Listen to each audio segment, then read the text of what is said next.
Hello भाई जी, नमस्कार। सभी का बहुत बहुत स्वागत और अभिनंदन अध्ययन मंत्र के इस प्यारे से परिवार में। बीपीएससी टीआरई 4.0 जिसकी खबरें बहुत दिनों से चली रही हैं लगभग और रोजाना इसमें कुछ ना कुछ हमें देखने को मिल रहा है। तो आज टीआरई 4.0 से संबंधित एक खुश खबरी वाली खबर हम बोल सकते हैं कि हम सबके लिए निकल कर आई है। खबर यह है कि 2 लाख से अधिक पदों का भरने के लिए जो प्रस्ताव है वो भेज दिया गया है विभागों को, सभी अलग अलग विभागों को।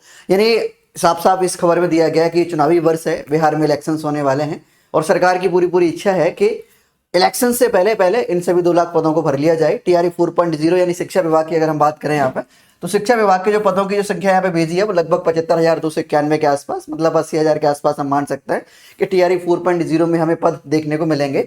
इस खबर में क्या है, वैसे जैसे कि हम सबको पता ही है कि पहले से ही अगस्त से पहले पहले टीआरई 4.0 जो कराने की कवायद है वो शुरू कर दी गई है। एसटीडी जो है वो उससे पहले ही हो जाएगा। राज्य सरकार ने चुनावी वर्ष में सभी रिक्त पदों पर नियमित नियुक्तियां करने का निर्णय किया है। इसके तहत विभिन्न सरकारी विभागों में रिक्त पदों को भरने की प्रक्रिया जो है वो जल्दी शुरू कर भी दी गई है।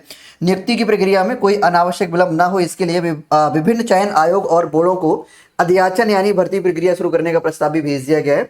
सामान्य प्रशासन विभाग के सूत्रों का कहना है कि 2 लाख से अधिक रिक्त पदों की जो अध्याचन है वो विभिन्न चयन आयोग और बोर्डों को भेज दिया गया है। जैसे कि टीआरई जो है वो बीपीएससी कराता है, तो बीपीएससी को भी लगभग 75,000 के आसपास पदों का जो अध्याचन है वो भेज दिया गया है। तो ये खबर हम सबके लिए बहुत ही पॉजिटिव खबर है। आप सभी तैयारी करते रहो टीआरई 4.0 की। एसटीडी उससे पहले ही हो जाएगा।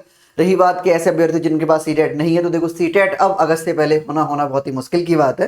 जो अपियरिंग अभ्यर्थी हैं जिनके पास सीटेट नहीं है, मतलब जो दूसरे राज्य के अभ्यर्थी हैं, उत्तर प्रदेश हुआ फिर अन्य किसी भी राज्य के अभ्यर्थी हैं जो बिहार में जाके बीपीएससी टीआरई दे रहे होते हैं, तो उनके लिए हो सकता है कि ये जो भर्ती है इससे वो थोड़ा सा क्या मतलब, अगर सीटेट नहीं होता है तो वो वंचित रह सकता है। बाकी एक आशा की किरण हम बनाए रखते हैं। हो सकता है कि अगर नोटिफिकेशन सीटेट का आता है तो वो अभ्यर्थी भी इसमें शामिल हो सकेंगे। लेकिन मुझे नहीं लगता है कि हो सकेंगे, क्योंकि अगर एग्जाम ही अगस्त में होगा तो फिर रिजल्ट और काफ़ी डिले होगा। और बीपीएससी की जो एलिजिबिलिटी बनती है वो ये बनती है कि जब तक आपके पास रिजल्ट नहीं होता है तब तक आप उसमें आवेदन नहीं कर सकते हो। ठीक है, यानी अपियरिंग को मौका नहीं मिलता है बीपीएससी टीआरई में।